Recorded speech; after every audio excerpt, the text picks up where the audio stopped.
예. 새해가 우리는 두 번이잖아요. 예. 신정이 있고 구정이 있고, 오늘은 또 새해 첫 설교인 그런 느낌이 듭니다. 구정을 앞두고 무슨 말씀을 전할까 하다가 오늘 본문의 말씀이 떠올라서 전하게 되었습니다. 오늘 본문 말씀 시편 99편, 저자가 어떤 사람인지 아십니까? 저자는 누굴까요? 예, 질문한 제가 어리석은 사람이에요. 저자가 나와 있지 않습니다. 사실 저자가 어떤 사람인지 잘 알 수가 없습니다. 다윗이라고 하는데 다윗이라고 하는 증거가 없습니다. 그러니까 다윗일 수도 있지만 다윗이 아닐 수도 있는 겁니다.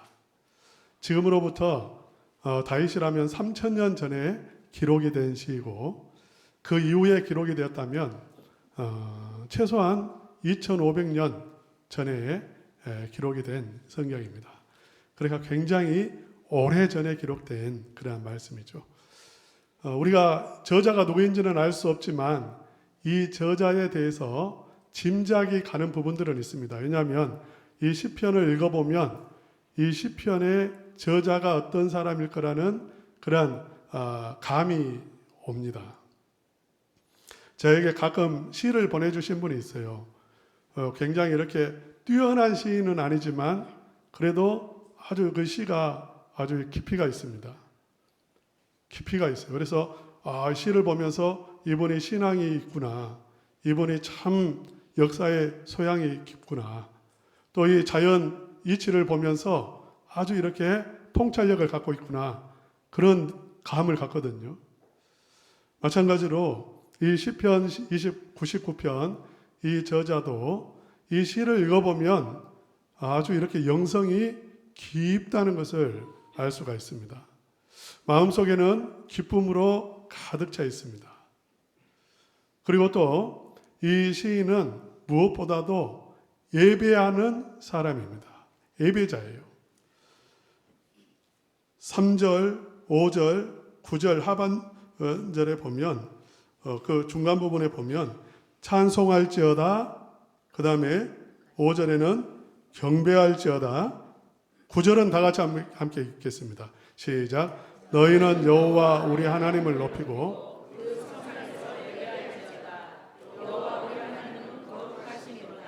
예, 이 시인은 굉장히 가슴이 뜨거워요. 찬송으로 찬송하고 싶은 마음이 가득하고, 그리고 하나님 앞에 엎드려서 하나님을 경배하고, 그리고 성산에, 그러니까 성전에 올라가서 하나님을 진실로 예배하는 예배자라는 것은 분명합니다. 그런데 왜 이렇게 하나님을 찬송하고, 세상 노래도 많지 않습니까? 하나님을 찬송하고 하나님을 경배하고, 그 당시에 우상들이 얼마나 많습니까? 이스라엘 백성들도 우상을 버리지 못했습니다. 어떻게 보면 하나님보다 더 큰 신전을 가지고 있고 더 커다란 우상을 만들어서 섬겨지는 그러한 신들이 있어요. 그런데 이 시인은 하나님을 예배하고 하나님께만 경배를 드리겠다라고, 엎드리겠다고 그렇게 고백하고 있잖아요. 왜 그럴까요? 이유는 또 딱 한 가지입니다. 하나님이 어떠하시기 때문에요? 자, 우리 따라서 합시다. 하나님이 거룩하시기 때문이다. 예, 하나님이 거룩하시기 때문입니다. 그래서 3절에도 이렇게 말합니다. 3절 다 같이 읽겠습니다. 시작. 주의 크고 두려운 이름을 찬송할지니 그는 거룩하심이로다. 예, 찬송하는 이유가 뭐냐면 그는 어떻다고요? 거룩하시다. 예, 5절도 읽겠습니다. 시작. 너희는 여호와 우리 하나님을 높여 그의 발등상 앞에서 경배할지어다. 그는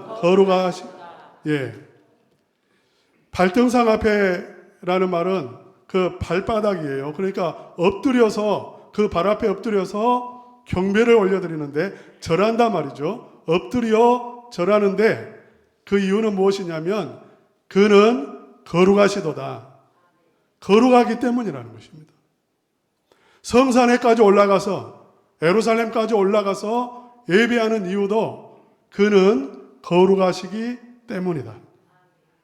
거룩이 예배하는 이유이고 거룩이 찬송하는 이유이고 거룩이 경배하는 이유라는 거예요. 할렐루야. 우리가 진정한 예배자가 되기 위해서는 무엇을 알아야 됩니까? 하나님이 어떤 분이시라는 것을 알아야 되죠. 거룩하신 분이라는 것을 알아야 됩니다. 하나님이 거룩하신 분이라는 것을 모르면 우리는 우상 앞에도 절하고요. 명절이 됐으니까 차례상 차려놓고 조상신이라고 하는 그들에게도 절하고 우리는 이 세상에 있는 것 다 절하면서 경배하면서 살고 그냥 유행가만 부르면서 살아야 돼요. 그러나 하나님이 거룩하시다는 것을 안다면 우리는 하나님만 경배할 수 있습니다. 하나님께만 예배할 수 있습니다. 거룩이 무엇일까요? 하나님이 거룩하시다라고 했는데 거룩이라는 무엇일까요? 우리 한번 띄워주시기 바랍니다. 거룩이 뭐죠? 예, 우리가 생각하는 거룩은 뭐냐면 깨끗한 거예요. 순결한 겁니다. 죄가 없는 상태, 그걸 거룩하다 이렇게 말합니다. 그러나 이 성경에서 말하는 거룩은 우리가 아는 이 거룩과는 좀 차이가 있습니다. 성경에서 말하는 그 거룩이라는 단어는 카도시라고 하는 단어입니다. 히브리어예요. 우리가 지금 쓰여있는 히브리어는 여러분은 앞에서부터 읽을 텐데 그래서 쉬도 카라고 읽을 수 있어요. 그러나 히브리어는 뒤에서부터 읽습니다. 그래서 카도시. 카도시라고 하는 뜻은 무엇이냐면 구별된다라는 뜻입니다. 따로 떼어놓다, 구분시키는 거죠. 분리, 완전히 차원이 다르다 그 말입니다. 그러니까 하나님이 거룩하시다 그 말은 하나님은 죄가 없으시다 그런 의미보다는 하나님은 완전히 이 우주 만물 그 어떤 존재보다 완전히 비교해서 뛰어난 게 아니라 차원이 다른 그러한 분이시다 그 말이죠.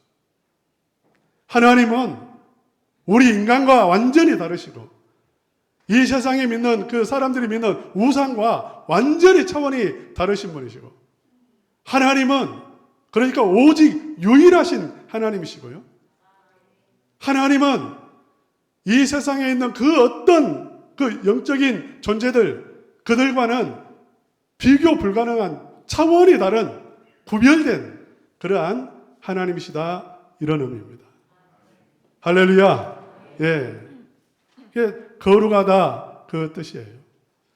어떻게 거룩한지 이렇게 세 부분으로 말씀하고 있는데 우리 한번 간략하게 살펴보겠습니다.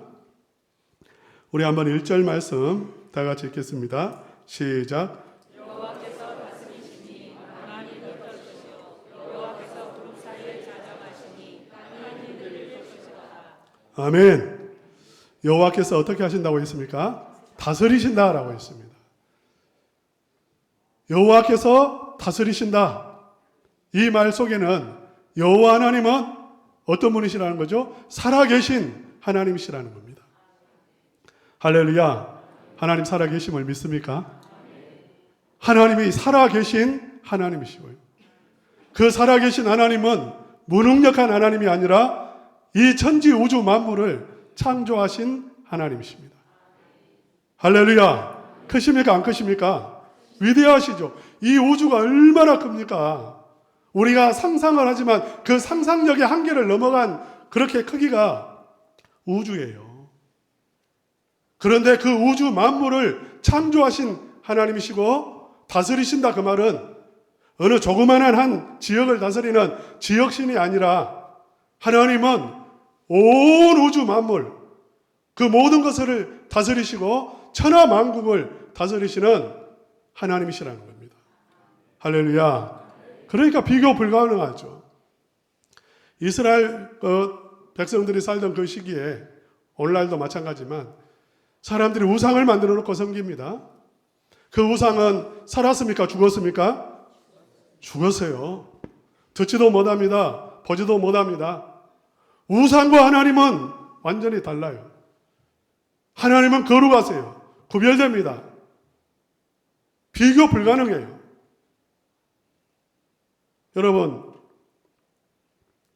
명절이 되면 제사상을 차려놓고 제사를 드리는 사람이 많습니다. 심지어는 하나님을, 이 거룩하신 천지우주 만물을 창조하신 하나님을 믿는다고 하면서도 그것을 끊지 못하는 분들이 많이 있어요. 여러분, 그것은 정말 하나님을 안다면 그럴 수가 없어요. 우상은 죽은 것입니다. 생명이 없습니다. 내가 아무리 정성을 다해 음식을 차려놔도 우리 조상이 와서 먹는 거 아닙니다.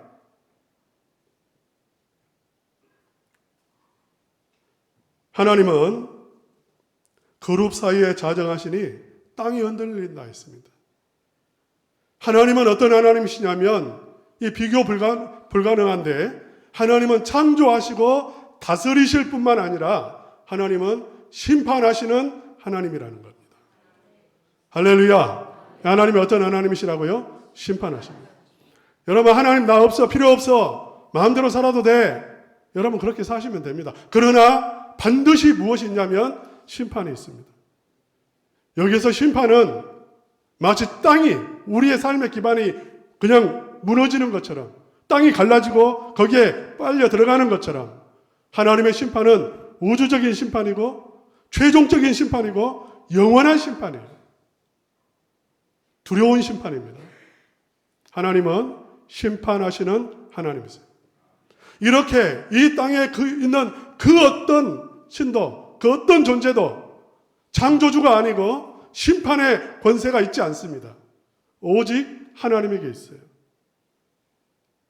그렇기 때문에 하나님을 거룩하시다, 완전히 구별되신 그러한 전능하신 창조주이시다, 이렇게 말씀을 하고 있습니다.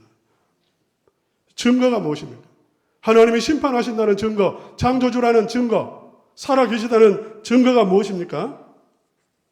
우리 2절 한번 읽어보겠습니다. 2절 다 같이 읽겠습니다. 시작. 시온에 계시는 여호와는 위대하시고 모든 민족보다 높으시도다. 아멘. 예, 이 말은요 이스라엘 백성들에게는 가슴 뜨거운 말입니다. 시온에 계시는 여호와. 이게 무슨 말입니까? 시온은 이스라엘 백성들이 출애굽해가지고 가나안 땅에 들어가서 가나안 땅을 정복하는데 최종적으로 정복한 땅이에요. 그곳에 성전이 세워졌습니다. 시온산에 계시는 여호와라고 했을 때에는 어떤 의미까지 포함되냐면 하나님이 아브라함을 불러내어서 갈대아 우르에서 불러내어서 그의 100세에 아들을 주시고 그의 아내 90세 죽은 몸을 살리신 거죠. 생명의 주님이라는 것을 보여주셨고 하나님께서는 이집트에서 종살이하는 그 이후에 이스라엘 백성들 그들을 이집트를 심판하심으로 건져내셨고 홍해를 가르셨고 광야에서 물을 주셨고 불기둥과 구름기둥으로 인도하셨고 마침내 시온산에 성전을 세우시고요. 이스라엘 백성들을 인도하시고 통치하시고 다스리시는 하나님이심을 역사 속에서 보여주셨습니다. 할렐루야. 이스라엘 백성들은 체험했어요. 하나님을 체험했습니다. 여러분 이 세상에 그 어떤 신이 홍해를 가를 수가 있습니까? 이 세상에 그 어떤 신이 90이 된 할머니 그 몸에서 아들을 생산하게 할 수 있습니까? 이 세상에 그 어떤 신이 광야에서 강 같은 물을 그것도 바위에서 솟아나게 하실 수 있습니까? 오직 하나님만 하실 수 있는 것입니다. 체험한 거예요. 살아계신 하나님을 체험했습니다. 전능하신 하나님을 체험했습니다. 생명의 주님이신 하나님을 체험했습니다. 구원하시는 하나님을 이스라엘 백성들은 경험했어요. 그래서 2절의 말씀은 뜨거운 신앙의 고백입니다. 내가 그 하나님을 체험했는데 나만 체험하는 게 아니라 우리 공동체가 하나님을 체험했다는 것이죠. 할렐루야. 우리 교회는 신앙의 공동체입니다. 신앙의 공동체라는 것은 무엇이냐면 예수 그리스도로 거듭남을 체험한 공동체예요. 구원의 기쁨을 아는 공동체입니다. 나만 아는 게 아니라 우리가 다 알고 있어요. 성령의 능력을 경험한 공동체입니다. 이 신앙 공동체인 거예요. 그렇기 때문에 3절 그 제1연의 결론입니다. 3절 우리 다시 한번 읽겠습니다. 시작.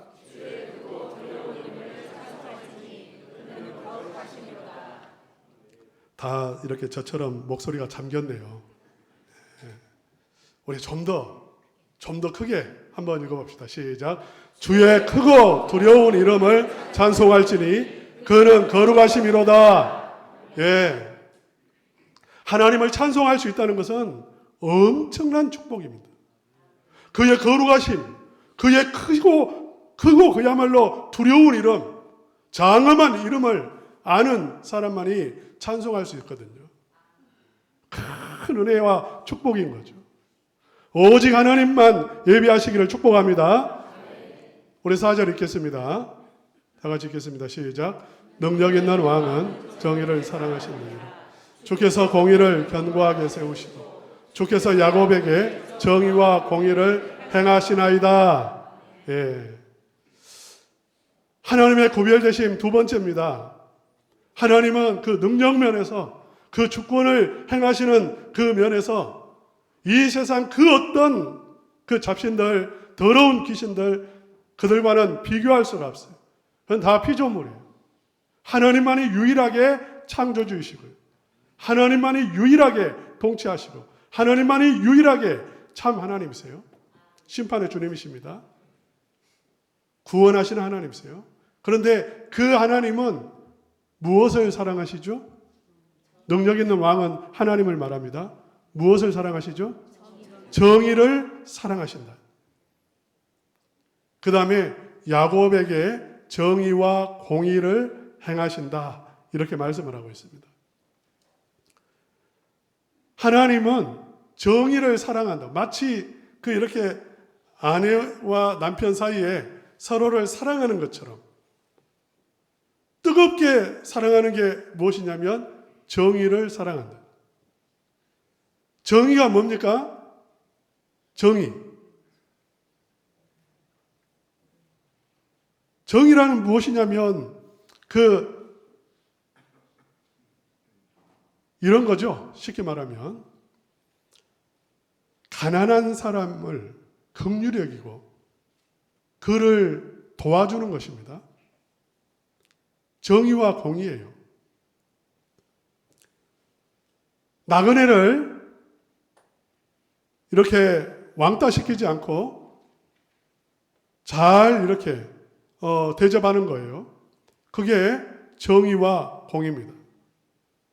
그래 하나님이 정의와 공의를 사랑한다라고 했을 때에는 정의 그 자체를 사랑하는 것이 아니라 하나님은 우리를 사랑하시는 것입니다. 하나님이 우리를 사랑하기 때문에 우리가 학대당하고 우리가 멸시당하고 우리가 소외당하고 우리가 고통당하는 것을 하나님은 원하시지 않습니다. 그래서 하나님은 정의가 실현되기를 원하고 공의가 이루어지기를 원하십니다. 그건 다 우리로 하여금 복된 삶을 살도록 하시기 위한 거예요. 하나님의 법을 한번 보십시오. 하나님은 일주일에 하루를 쉬게 하셨습니다. 무엇까지 쉬게 하셨냐면 짐승까지도 쉬게 하셨어요. 좋습니까? 안 좋습니까? 일하고 싶으신 모양이네요. 예, 하나님은 7년째에는 땅을 쉬게 하셨습니다. 그러니까 이스라엘 사람들은 7년이 되면 일하지 않습니다. 가축들도 일하지 않습니다. 그 해에 나오는 식물들은 추수하면 안 돼요. 그대로 밭에 둡니다. 그리고 누구든지 나그네든지 가난한 사람이든지 고아든지 어느 누구나 그 밭에 가서 따먹을 수 있어요. 주인도 가서 먹을 수 있어요. 추수는 할 수가 없습니다. 이게 안식년이에요. 좋아요, 안 좋아요? 한 해 동안 나라 전체가 가축까지도 쉼을 누리는 거예요. 하나님의 마음이 담겨 있죠. 하나님의 마음. 일만 하다가 죽는 그런 존재가 아니라 쉼을 누리는 존재. 50년째가 되면 희년이 7번, 그래서 50년째가 되면 이제 하나님은 어떤 법을 우리에게 그 이스라엘 백성들에게 주셨냐면 다 되돌리게 하십니다. 그런데 내가 땅을 샀다면 50년째 되는 해에는 그 원 주인에게 돌려줘야 돼.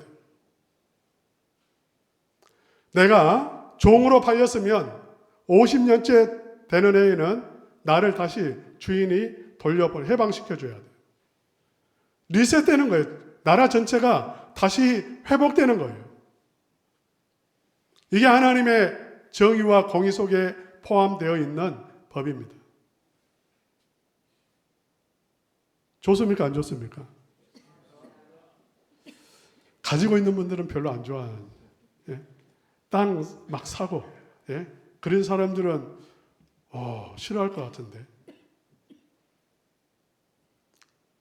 하나님은 그렇게 탐욕을 가지고 살도록 그렇게 하시지 않았습니다. 하나님은 정의와 공의를 사랑하시는 하나님, 우리를 사랑하시는 하나님이신 거죠.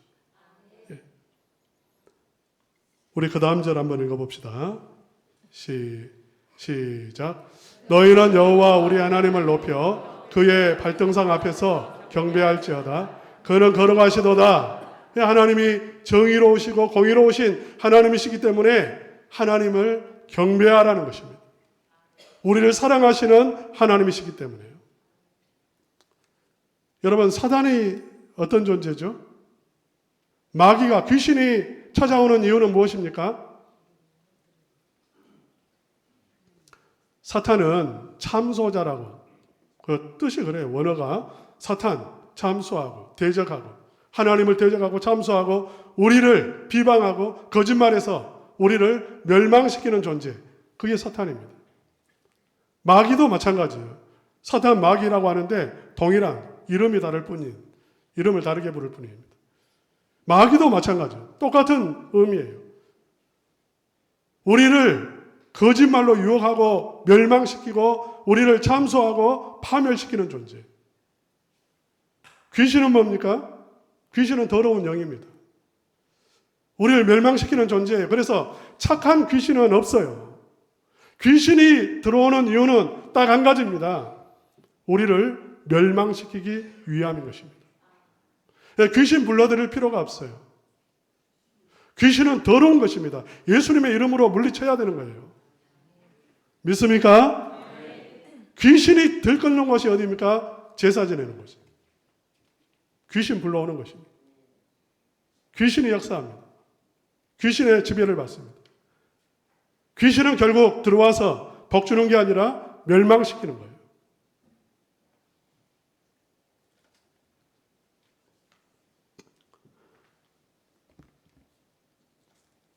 우리 한번 6절 말씀 읽어보겠습니다. 시작. 그의 제사장들 중에는 모세와 아론이 있고 그의 이름을 부르는 자 중에는 사무엘이 있도다. 그들의 여호와께 간구하며 응답하셨도다. 할렐루야. 예. 이 6절 말씀은 어떻게 보면 좀 비약이 되는 말씀이에요. 사실 하나님은 정의와 공의를 사랑하시고 이스라엘 백성들에게 그 아름다운 법을 주셨습니다. 희년법을 주시고 안식일 법을 주시고 안식년 법을 주시고 이스라엘 백성들이 그 땅에서 서로 사랑하고 화목하고 정말 이 세상에 차원이 다른 그 귀한 법을 가지고 정의와 공의 위에서 살아가도록 해주셨는데 안타깝게도 단 한 번도 이스라엘 역사 속에서 희년이 이루어진 적이 없습니다. 부자들이 한 번도 이제 50년 됐으니까 종들은 가라 이런 적이 없어요. 내가 밭 샀으니까 되돌려줘야지 그 법이 시행되지를 못했어요. 안타까운 거죠. 이스라엘 백성들이 이 크신 하나님을 경험했고 그러면 그 구원을 경험했으면 하나님 찬양하고 하나님만 경배해야 되잖아요. 그들은 금세 잊어버려요. 그래 우상 쫓아가고 우상 생겼습니다. 실패했죠. 하나님을 예배하는데 실패했습니다. 거룩하신 하나님을 오히려 조롱하고 멸시했습니다. 그러면 어떻게 돼야 되죠? 땅이 갈라져서 망해야 돼요. 하나님은 심판하신 하나님이시니까 죽어야 돼요. 그런데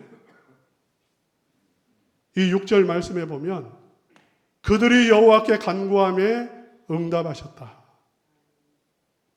이 말은 용서하셨다 그 말입니다. 용서하셨다. 그렇게 죄를 짓고 반복해서 죄를 짓고 끊임없이 죄를 짓는데 정의로우신 하나님이 어떻게 하시냐면 그 제사장들을 통해서 용서하시고 그들의 기도를 들으셔서 블레셋에서 건져주시고 그들이 멸망할 그 곳에서 구원의 길을 열어주셨습니다. 할렐루야. 이 하나님은 어떠한 하나님이십니까? 용서하시는 하나님이시다 그 말이에요. 우리 7절도 함께 읽겠습니다. 시작. 여호와께서 그들에게 말씀하시니 그들은 그가 그들에게 주신 정고와 율례를 지켰다. 하나님은 이스라엘 백성과 관계를 끊어버리지 않으셨어요. 하나님은 여전히 그들에게 말씀으로 찾아오셨습니다. 할렐루야. 여러분, 이 세상에 그 어떤 신이 우리가 기도할 때 들으시고 또 우리에게 찾아오셔서 생명의 말씀, 구원의 말씀을 우리에게 주는 그런 신이 있습니까? 유교의 공자님이 나에게 찾아오셔서 말씀하시나요? 부처님이 나에게 찾아오셔서 스님에게 참선을 많이 하는 스님에게 부처님이 찾아와가지고 지금도 말씀하나요? 그런 거 없습니다. 이 세상에 그 어떤 신도 대화가 이루어지는 신은 하나도 없어요. 오직 하나님만 우리에게 오셔서 말씀하시고 우리의 기도를 들으시고 응답하시고 영적인 교제를 나누는 그러한 하나님이신데 우리가 허물과 죄가 있음에도 불구하고 그 제사장을 통해서 희생 제물을 통해서 우리를 용서하시고 우리를 받아주시고 우리의 예배를 흠양하신다 그 말씀입니다. 우리 8절 읽겠습니다. 시작. 여호와 우리 하나님이여 주께서는 그들에게 응답하셨고 그들의 행한 대로 갚기는 하셨으나 그들을 용서하신 하나님이시니이다. 그러니까 지금 이 시인이 끓어오르는 예배에 대한 강렬한 그 소망을 가지고 있습니다. 열정이 불타오르고 있어요. 그건 무엇이냐면 하나님은 살아계시고 창조주이시고 심판주이시고 공의로우신 하나님이신데 그 하나님께서 내 죄를 용서해 주시고 나를 불쌍히 여기셔서 다시 회복시켜 주시고 그 영원한 하나님 안에 거하도록 그 영생을 우리에게 주시고 영원한 하나님의 나라를 누리게 하셨음을 깨닫고 체험하고 거기에 대해서 너무너무 감사하기 때문에 예배하는 것이고요. 이 하나님이 그야말로 구별된다 그 말입니다. 예? 완전히 그 어떤 존재보다 구별되신 그러한 사랑의 하나님이시고 살아계신 하나님이시고 구원하신 하나님이시고 정의로우신 하나님이시기 때문에 하나님을 예배하고 찬송하고 하나님께 경배하라고 그렇게 말씀을 하고 있는 것입니다. 사랑하는 성도 여러분, 오직 하나님만 예배하시기를 주님의 이름으로 축원합니다. 하나님께만 예배하시고 하나님께만 찬송을 올려드리시고 하나님께만 경배를 올려드리시기를 바랍니다. 이게 무엇이냐면 우리의 거룩함입니다. 우리의 거룩함이에요. 명절 기간에도 오직 하나님만 예배하시기를 주님의 이름으로 축원합니다. 그러면 하나님의 복이 임할 줄로 믿습니다. 예. 사단은 하나님 앞에서 아무것도 아니에요. 그냥 죽은 거예요. 우리 해코지 하지 못해요. 겁낼 필요가 전혀 없습니다. 부모님 공경해야 되고 돌아가신 부모님 정말 마음속에 감사하는 마음 잊어버리면 안 됩니다. 그 마음 가지고 지금 형제들에게 잘하면 됩니다. 형제들에게 잘하면 되고 이웃에게 잘하면 됩니다. 하나님 잘 섬기면 되는 것입니다. 우리의 거룩함이란 그 거룩하신 하나님에게 맞춰서 우리가 세상 사람들과 다르게 하나님을 경배하는 것입니다. 세상 사람, 우상 섬기는 사람들과 다르게 우리는 어떤 일을 만나든지 두려워하지 않고 담대하게 하나님을 믿음으로 살아가는 거예요. 그게 우리의 거룩함이라고 하는 것입니다. 사랑하는 성도 여러분, 하나님은 어떤 분이십니까? 다 같이 한번 따라서 합시다. 하나님은 거룩하신 하나님이십니다. 그 하나님만 믿고 섬기고 찬송하고 경배하고 예배하겠습니다. 아멘.